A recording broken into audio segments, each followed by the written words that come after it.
Hello listeners, welcome back. In our last classes, we were discussing about chapter 9 and then 10 is omitted. 11 is about appellate board. It's of no use to us. So मैं उसको नहीं पढ़ा रही हूँ. In case आपको ऐसा लगता है कि आपको पढ़ना चाहिए, आप एक बार रीडिंग डाल लीजिए, वो हो जाएगा. मैं क्यों नहीं पढ़ा रही हूँ मैंने पहले भी आप लोगों को बताया हुआ है. उसका रीजन कि अब ये एग्जिस्ट कर नहीं रहा है तो उससे रिलेटेड चीज़ों को जानकर कोई मतलब नहीं है, इसलिए मैं उसको पढ़ा नहीं रही हूँ. बट इन केस आपको ऐसा लगता है, कोई कोई ऐसे स्टूडेंट्स होते हैं एग्जाम्स के पहले उनको लगता है क्या पता ये आ जाए, क्या पता वो आ जाए, तो आप एक बार उसको रीडिंग डाल लीजिए. और आपको कोई चीज़ नहीं समझ में आए उसमें, आप मुझसे कमेंट सेक्शन में पूछिएगा ज़रूर, मैं बता दूंगी. But I am not going to do the exercise of discussing that particular topic, क्योंकि मुझे ऐसा लगता है, in my opinion, it is only like it's my opinion, my point of view, that it is of no use to read that particular chapter.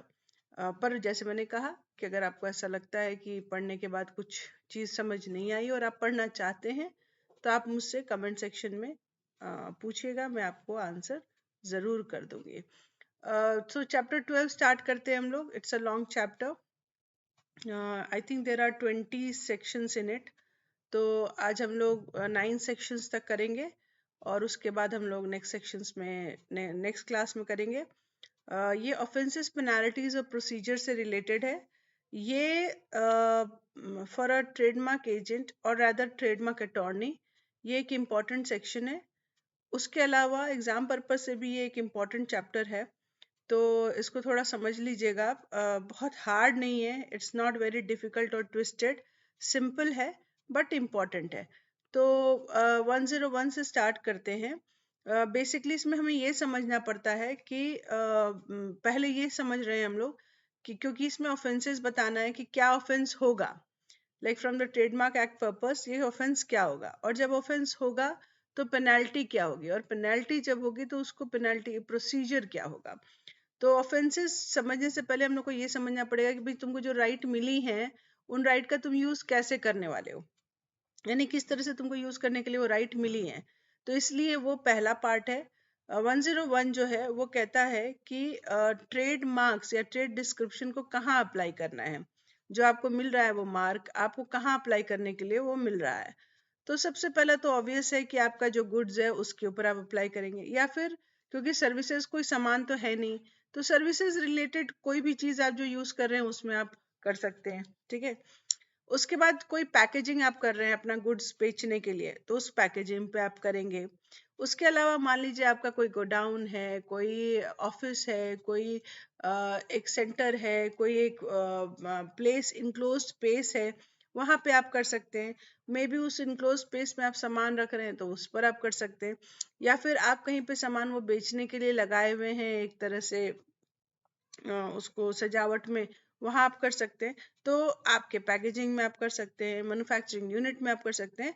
तो ये आपको ये allowed है ना. उसके अलावा जो है वो जो ट्रेड डिस्क्रिप्शन है उसको आप बताने के लिए कर सकते हैं कि हम ये करते हैं.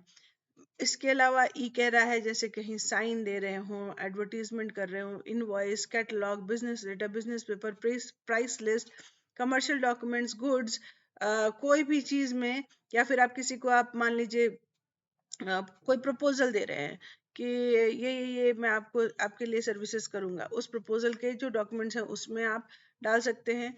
इस तरह से करके आप कहीं पे भी जहाँ पे आप उसको एडवर्टाइज कर रहे हैं, शो केस कर रहे हैं लोगों को कि मैं ये काम करता हूँ करती हूँ, तो वहां पे आप इसको अफिक्स कर सकते हैं. अब अफिक्स कैसे कर सकते हैं, आप प्रिंट कर सकते हैं, वोवन कर सकते हैं, इम्प्रेस्ड, इम्बोस्ड, एनेक्स्ड, अफिक्स्ड, जैसे भी आप उसको चाहते हैं. जैसे कि आप कई बार देखते हैं लोग अपने जो सेलो टेप लगा रहे हैं उसके ऊपर भी वो अपना लोगो लगाते हैं. वो कोई डॉक्यूमेंट्स बना रहे हैं उसके ऊपर भी वो लगाते हैं. कोई 3D होलोग्राम स्टाइल में लगा रहे हैं, कोई 3D पिक्चर में लगा रहे हैं, मतलब उनको जैसे चाहिए आप उसको लगा सकते हैं. यानी this is the use, how you can use it, right. That is what it is. अब यही चीज है कि जो कोई आपका मिस यूज कर रहा है तो उसके लिए आप वो फॉल्सिफाई कर रहा है. ठीक है. तो 102 जो है फॉल्सिफाइंग एंड फॉल्सली अप्लाइंग ट्रेडमार्क्स। तो अब यहाँ पर दो वर्ड है, फॉल्सिफाइंग और फॉल्सली अप्लाइंग। ठीक है, तो पहले हम लोग फॉल्सिफाई समझते हैं। कब?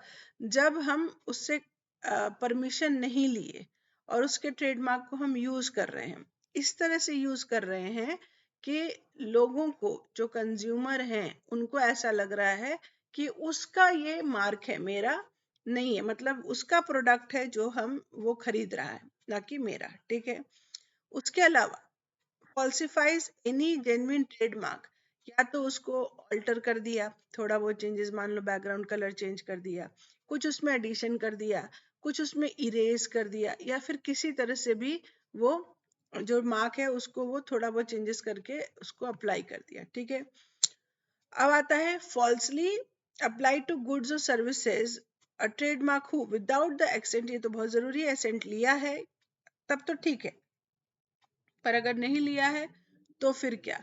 कहाँ पे?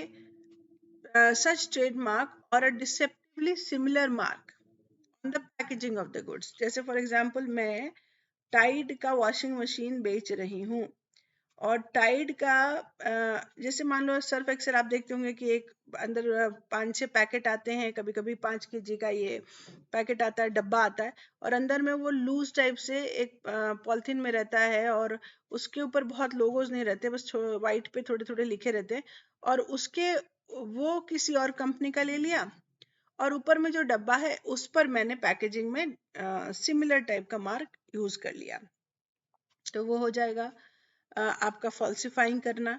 Uses any package bearing a mark which is identical या फिर डिसेप्टिवली सिमिलर, जो हमने डिटेल में पढ़ लिया हुआ है कि डिसेप्टिवली सिमिलर, जैसे कि स्टार बक्स और सरदार बख्श, नाम से तो बहुत बहुत डिफरेंट है, लेकिन उन्होंने इस तरह से उसको प्रेजेंट किया था सरदार बख्श को कि वो लगता था कि स्टार बक्स ही है। ठीक है, तो the trademark of such proprietor for the purpose of packing, filling और रैपिंग, किसी भी तरह से आप उसको यूज कर रहे हैं उस प्रोडक्ट के लिए नहीं जो उसका ही है, आप किसी और के प्रोडक्ट को या फिर अपने प्रोडक्ट को गिफ्ट रैप कर रहे हो, या फिर एक पैकेजिंग दे रहे हो, या फिलिंग कर रहे हो, रैपिंग कर रहे हो, किसी भी स्टाइल में उसको आप प्रेजेंट कर रहे हो, तो उसको फॉल्स ट्रेडमार्क मान लिया जाएगा। और जिसके ऊपर ये इल्जाम लगेगा, जैसे मान लीजिए normally in our natural justice system of India, अगर मुझ पे ये इल्जाम लगा है कि मैंने मर्डर किया है, तो मुझे ये प्रूव नहीं करना है कि मैंने मर्डर नहीं किया है, जिसने ये एक्यूज किया है उसे ये प्रूव करना है, क्योंकि ये तो क्राइम अगेंस्ट ये हो जाता है, तो उसमें जो स्टेट है उससे प्रूव करना है कि मैंने मर्डर किया है। But here if I have been proved of not falsifying the trademark, तो I have to prove that मैंने ये नहीं किया है। ठीक है, कि मैंने उसको एक्सेंट से किया है या फिर मैंने अलग किया है। ठीक है, इसकी पेनाल्टी, जैसे अभी हमने समझ लिया कि पहले हमने समझ लिया कि किसको मिलता है, क्या मिलता है, फिर जो उसको फॉल्सिफाई कर रहा है यानी जो ऑफेंस है वो समझा, अब हम लोग पेनाल्टी समझ रहे हैं। तो फॉल्सिफाई किया या फिर फॉल्सली अप्लाई किया टू गुड्स और सर्विसेज, जो कि ये ऐसा लगता है कि उनका ही है ना, तो यहाँ पर वो या तो ही इज मेकिंग इट, या फिर डिस्पोजिंग इट, या फिर उनके पोजीशन में कोई ऐसा मशीन, प्लेट, ब्लॉक, डाई या कोई भी ऐसा इंस्ट्रूमेंट है जो कि फॉल्सिफाई करने में यूज हो रहा है, और या फिर वो फॉल्स डिस्क्रिप्शन दे रहे हों, ठीक है, टू द गुड्स और सर्विसेज, या फिर मैन्युफैक्चरर का नेम एंड एड्रेस उन्होंने गलत किया हो, कि सेक्शन 139 के अगेंस्ट जा रहा है, कि मतलब दूसरे कंट्री से जब हम मंगाते हैं, जैसे आप कई बार ऐसे प्रोडक्ट्स देखते होंगे, जैसे मान लीजिए इनालसा है, अब इनालसा इंडियन कंपनी नहीं है, राइट, वो है पीआरसी की। आप उसका पैकेजिंग देखेंगे तो उसमें वो marketed by some Indian company नाम देते हैं, but it is manufactured in PRC, तो वो मैन्युफैक्चर्ड इन पीआरसी की जगह हमने कुछ और डाल दिया, या फिर इनालसा जो है उसका प्रोडक्ट लाया और हम अपने नाम से बेच रहे हैं ना, तो ये जो है बाहर से मंगा के हमने उसको टेम्पर किया, तो वो भी आपके ये में आता है, फॉल्सिफिकेशन हुआ, तो इसका क्या आपको आपको सजा क्या मिलेगी। तो सजा अब आपको प्रूव करना है ना, मैंने बताया आपको प्रूव करना है कि भाई मैंने कुछ भी गलत नहीं किया, मैंने उनसे परमिशन लिया था, या फिर हमारा डिफरेंट है, या फिर आपने ये प्रूव कर दिया कि मेरा ये इंटेंट नहीं था फ्रॉड करने का, क्योंकि मेंस रिया बहुत इंपॉर्टेंट है। तो अगर आपने ये प्रूव कर दिया कि मेरा मेरा मेंस रिया नहीं था, ऑनेस्ट कंकरेंट यूज था, maybe I was not knowing, या I had asked him and he had not said not to use, या he was knowing it since long that I have been using it, this kind of thing.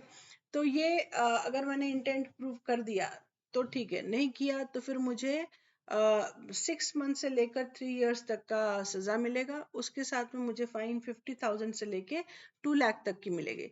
लेकिन यहाँ पर again एक exception की तरह डाल दिया गया है कि अगर कोर्ट को ऐसा लगता है कि नहीं इतने दिन की नहीं मिलके इनसे कम, यानी 6 मंथ से कम मिल जाए या फिर 50,000 से कम मिले फाइन, तो ये भी कोर्ट कर सकती है। मतलब ये एकदम से एक बॉक्स नहीं बन गया कि उसके बाहर आप जा ही नहीं सकते। ठीक है। 104 penalty for selling goods or providing services to which false trademark or false trade description is applied। अब जैसे कई बार ऐसा होता है कि मुझे ने मैं मार्केट से सामान लेकर और उसको मैं बेच रही हूँ अपनी दुकान में। तो जब मैंने मार्केट से लिया तो, या फिर मेरे में भी ट्रेडर से लिया, तो ट्रेडर जो है वो फॉल्स यूज किया है, मैंने नहीं किया है, मैं तो सिर्फ बेच रहा हूँ। लेकिन मुझे ये बात पता है कि मैंने उससे जो लिया है वो उसका नहीं है, वो जो ट्रेडमार्क यूज कर रहा है वो एक्चुअली उसका नहीं है। तो यहाँ पर मैं गलत हूँ। लेकिन मान लीजिए मैं नहीं जानता हूँ, मुझे ऐसा लग रहा है मैं जेन्युइन ही प्रोडक्ट ले रहा हूँ, तो फिर मैं गलत नहीं हूँ। तो यहाँ पर वो गलत है ना। तो ये यहाँ पर इस बारे में बात की गई है। उसके अलावा ये भी होता है कई बार कि जैसे मान लीजिए, ये आगे के सेक्शन में पढ़ेंगे, अभी मैं बताती हूँ उसको आगे। तो इसमें भी वही है, नॉट लेस देन 6 मंथ्स है, एंड नॉट लेस देन 50,000 है, which can extend to 2 lakhs, and this can extend to 3 years। लेकिन इसमें भी सेम चीजें हैं कि उनको वो कम कर सकते हैं अगर कोर्ट को ऐसा लगता है। इनहांस पेनल्टी ऑन सेकेंड और सब्सिक्वेंट कन्विक्शन, मान लीजिए वो रिपीट ऑफेंडर हो गया है, वो फिर से वापस उसी चीज के लिए वो फिर से पकड़ा गया है, और इस बार उसको फिर से प्रूव हो गया कि उसने वो गलत किया था, उसने फॉल्सिफाई किया है। तो अगेन यहाँ पर उसको तब वो 1 year से लेकर 3 years और फाइन 1 लाख से लेकर 2 लाख रुपीज होता है। और उसके बट यहाँ पे भी अगेन कोर्ट को अगर ऐसा लगता है कि नहीं इसको इतना नहीं मिलना चाहिए तो उससे कम कर सकता है। उसके अलावा जो है, अगर इस एक्ट के बनने के पहले उन्होंने ये क्राइम किया था दोबारा में, तो फिर उन पर ये कन्विक्शन नहीं होगा। 106, 106 इसलिए मैं नहीं पढ़ रही हूँ क्योंकि ये सेक्शन 81 से रिलेटेड है, और section 81 is already omitted from this act, तो उससे ही रिलेटेड है। It's actually related to thread and textiles, तो वो ही है, पर वो हमारे काम का है नहीं, इसलिए मैं उसको पढ़ नहीं रही हूँ। 107 penalty for falsely representing a trademark as registered. जैसे रजिस्टर्ड का आपको पता है कि आर लोगो लगता है उसके ऊपर में, जो भी मार्क रजिस्टर्ड होता है, और अगर आपने अप्लाई किया है तो टीएम लगता है गोल में। तो मान लीजिए मेरा अभी रजिस्टर हुआ नहीं है और मैं उसको रजिस्टर्ड की तरह शो कर रहा हूँ, तो ये भी एक क्राइम है, ये गलत है, क्योंकि मैं लोगों को बेवकूफ बना रहा हूँ ये कह के कि मतलब रजिस्टर्ड है। यही बात ये यहाँ पे बता रहे हैं। उसके अलावा ये भी बोलते हैं कि मतलब आप मार्क यूज कर रहे हैं उनका, मतलब रजिस्टर्ड का मार्क यूज कर रहे हैं ना, to the effect that registered trademark registered in respect of any goods or services which is not in fact registered। ये दूसरा केस क्या है, इसमें क्या है कि मान लीजिए मैं जो है एक शॉप ओन करता हूँ, मैंने एक एग्जांपल शायद आपको ये दिया होगा पर फिर मैं इसको रिपीट कर देती हूँ, सिंपल एग्जांपल है ये। मैंने शॉप किया और उस शॉप में मैं भी गिफ्ट आइटम्स बेचता हूँ। तो जब मैं गिफ्ट आइटम्स बेचता हूँ तो मैं उसी से रिलेटेड चीजों को मैं रजिस्टर करूंगा, है ना। और मैंने वापस अब उसमें क्या किया, मैं फोटोग्राफी करने लगा, मतलब कि मे बी मैं एक वैसा फोटो स्टूडियो बना लिया उसी नाम से उसी दुकान में, और वहां पर भी मैं उसको रजिस्टर्ड यूज कर रहा हूँ। तो यहाँ पे मैं क्या कर रहा हूँ, जो मेरा ट्रेड डिस्क्रिप्शन में रजिस्टर हुआ था उसकी जगह मैं दूसरे डिस्क्रिप्शन के लिए मैं उसको रजिस्टर्ड शो कर रहा हूँ। तो ये भी अगेन एक फॉल्सिफाइंग है, ये लोगों को बेवकूफ बनाने के लिए है, तो इसको वो नहीं अलाउ करेंगे।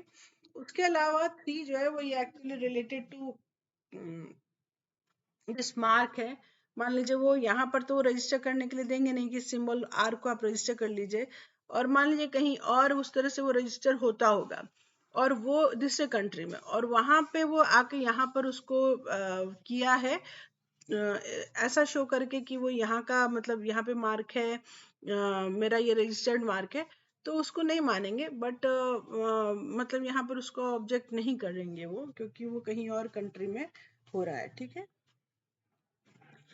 Penalty for improperly describing a place of business as connected with a trademark office. Again, it is थोड़ा सा बहुत सिंपल है ये, जैसे कि मैंने ऐसा शो किया कि मेरा जो ऑफिस है या प्लेस ऑफ बिजनेस है वो actually related to trademark office है, तो again it's a crime which is a punishable offence for a term which may extend to 2 years और विद फाइन और विद बोथ। ठीक है।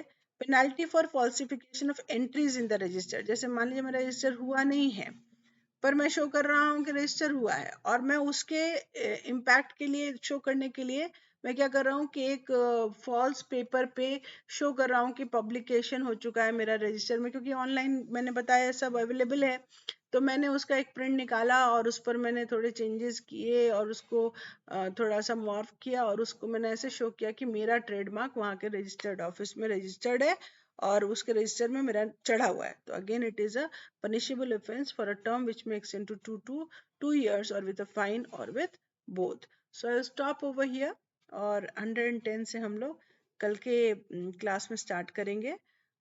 एज आई टोल्ड यू थोड़ा सा बड़ा है, 20 सेक्शंस है इसमें, तो धीरे धीरे करके इसको हम लोग कंप्लीट करेंगे। Okay, by that time please start reading for your own understanding again and again.